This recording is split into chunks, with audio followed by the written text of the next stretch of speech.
Hi everyone, in this video we are going to see the topic HDLC, that is high level data link control. So the mechanism which is used in a data link layer. Here this protocol is actually a bit oriented protocol. Bit oriented protocol means the data which are collected from the network layer are actually packed in the form of a sequence of bits in a frame. We will see the frame structure of this high level data link control. What are the frame and different formats of frames are there in this protocol, and this protocol is actually implemented in communication over a point to point and multi-point. This mechanism generally implementing stop and wait protocol. The stop and wait protocol we have seen in the previous lecture. The concept of the stop and wait protocol is after the packet sent by the sender, when the receiver is acknowledging the received packet to the sender, then the next packet will be processed.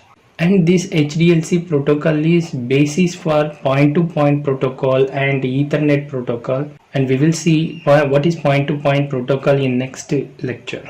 So this HDLC is actually providing two types of transfer modes. And what is these two types of transfer mode? First one is normal response mode, and the next mode is asynchronous balancer mode. Normal response mode is one system, that is primary. Let's say the system wants to send a command and the receiver is receiving the command and it is responding for the information. So this is called normal response mode, and this is implemented for point to point and point to multi points. And primary station can only send the command, and secondary stations are actually responding for the commands received. Secondary stations cannot send commands to the primary. In asynchronous balancer mode, in both the side we have both commands processed. Actually command is sent by this system and this system also, and response are done in both the way. So the framing part. Framing is important in HDLC. So based on different process, three types of frame formats are actually implemented here in this HDLC protocol. And this diagram shows general frame structure of HDLC. Here the frame has actually 6 parts. The first part and the last parts are flag. Generally, what is framing? Framing contains the data, user information. This information are nothing but the data collected from the upper layer. That is, these processes are actually performed in data link layer. Whatever the information collected from the network layer are packed into this packet, that is called framing, and this is user information. And when the information is actually transmitted, this address part and control part, this address having the sender information and the receiver information, and this part is having the control informations. And FCS means frame check sequence. Here we use the techniques called cyclic redundancy check, or the redundancy bits added along with the original data to check whether the information reached the receiver without any error or not. And flags in both the ends of the frames are defining the start and ending of the frame. This frame type is actually coming under variable type frame. So generally, what is frame? Frame is like, for example, taking envelope. In letter posting concepts, we are actually keeping the letter inside the envelope. That envelope is nothing but the frame, and inside the envelope we keep the letter, and that letter contains the user information. And above the envelope we have a sender and receiver informations, that is address of the sender and address of the receiver. So when variable types of frames are processed in a transmission, the receiver has to determine where the frame starts and where the frame ends. And we have seen in the previous framing lecture, there are two methods of framing, that is bit oriented framing and byte oriented framing. In bit oriented, these flags informations are actually sequence of bits, that is zeros and ones. And flags are also represented as sequence of bits. In character oriented framing, data are represented as 8-bit sequence, 8-bit data, and flag is also a character. Here in this, the framing in HDLC, this HDLC is actually implementing bit oriented protocol, and flags are actually 8-bit sequence number. and this flag field contains a synchronization pattern, that is 0, 6 ones and 0. The same bit sequence are used here so that the receiver will understand where the frame starts and where the same sequence bits are coming, and that is known as end of the frame. And we do other steps also. In case if the same sequence of bits are reflecting in the data part, we do bit stuffing. So the receiver will understand the same sequence bits coming inside the user information is not actually end of the frame. And this control field, in this control field, there we have the information for flow and error control, and we will see what are the control fields. There we have different frames: I frames, S frames, U frames. That are nothing but the information frames, supervisory frames, unnumbered frames. We will see one by one later. And the information frame is actually used for data and control information which are related to user data. And in supervisory frame there won't be any information contained, but this is actually used for transport control information. And in unnumbered frames, this is dedicated to system management. So we will clearly see one by one what are all these I frame, S frame and U frames. These are the three frames. That is first structure is showing I frame, which contains all 6 fields, and S frame, supervisory frame, doesn't have user information, it doesn't contain any data and used for transport control. And U frame, unnumbered frame, it contains the data field, but these data are actually used for management information from point to point, the stations connected in the network.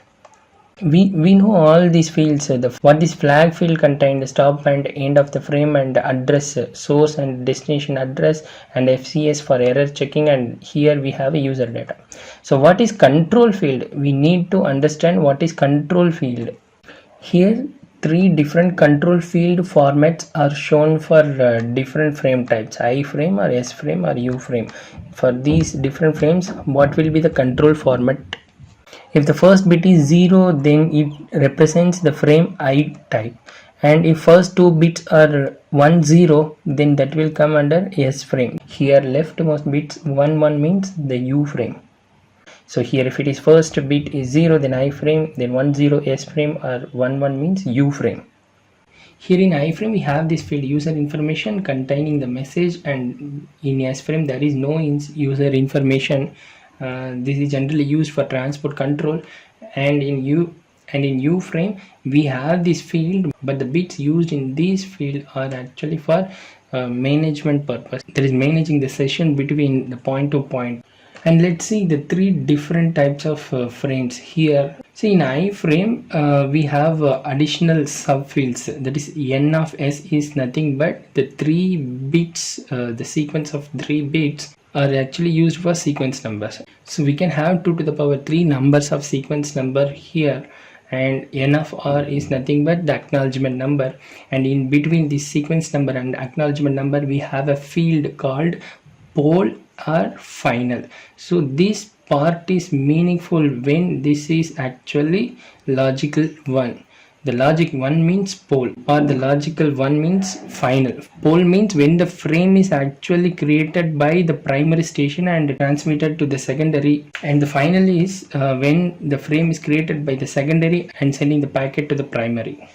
And next control field, so the first 2 frames is the control field under which type of frame, that is S frame, and next 2 code and PF, pole or final, and N of R. Here N of R is actually acknowledgement number and or negative acknowledgement number. So again based on these 2 bit sequence, this may be 00 or 01, 10 or 11 if it is 00. So based on these 2 bits we can have a 4 different control field in S frame. Say when this code part, that is 2 bits are 00, this is actually receive ready. Receive ready means the receiver has received the packet uncorrupted. So the packet is reached the receiver properly, and the receiver is ready to process next packet, and it is acknowledging the received packet, receipt of the received packet. And when this and when this code part are 10, that is receive not ready. Receive not ready means the packet has reached the receiver and receiver is busy with processing the packet and the receiver is not ready to accept next packet. And here this represents again the acknowledgement number. When the code part is 0 and 1, that is reject S frame, and the next N of R is nothing but negative acknowledgement. The negative acknowledgement is not the method we use in selective repeat protocol. In selective repeat protocol, we use negative acknowledgement to increase the retransmission process fast. And here this negative acknowledgement is used for go back N protocol. And next control field under U frame contains the first 2 bits are 1 1, and next 5 bits are categorized as subfields, that is 2-bit code and 3 bits code. In between we have a single bit, that is pole or final. So these 5 bits in a combination, there are 32 bits of combinations are used for managing the session. So this is about different control fields we use in these frames: I frame, S frame and U frame.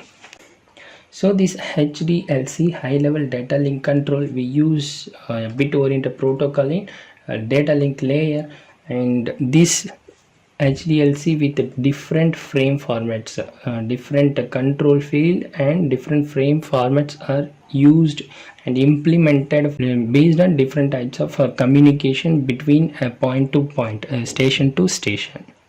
Thank you.